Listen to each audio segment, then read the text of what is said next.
किया बता रखई के नौकरिया। एक औरत अपने पति से कहती है कि नवरात्र का महीना आ गया है तो आ जाइए। किया बता रखई के नौकरिया कि जाके कीन लिहा तू बजरिया। चुनरिया सात बहनिया ला माई के दर्शन पावेला।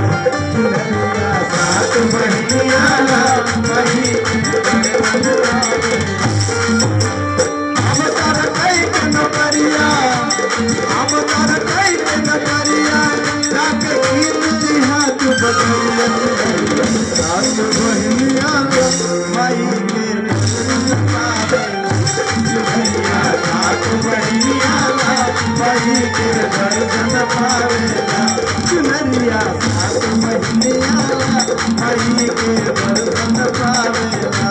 चुनरिया सात बहनिया ला माई के दर्शन पावेला।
लाली रे चुनरिया में सच रंग धारी, गोटा गोटेदार सैया लागे प्यारी प्यारी।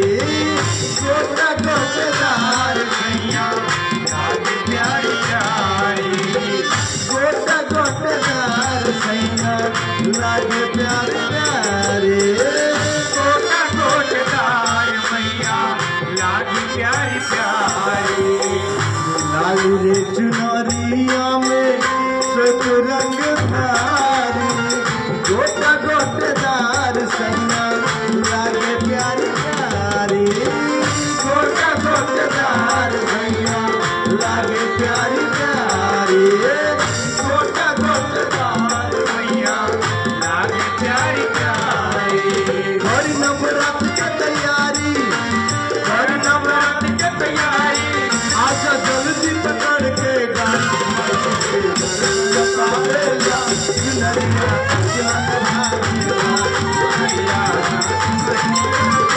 चुनरिया जान भावेला। हम तारे कई के नौकरिया, हम तारे कई के नौकरिया जाके कीन लिहा तू बजरिया। चुनरिया आनंद भावेला माई के दर्शन पावेला। चुनरिया आनंद भावेला माई के दर्शन पावेला। चुनरिया आनंद भावेला माई के दर्शन पावेला।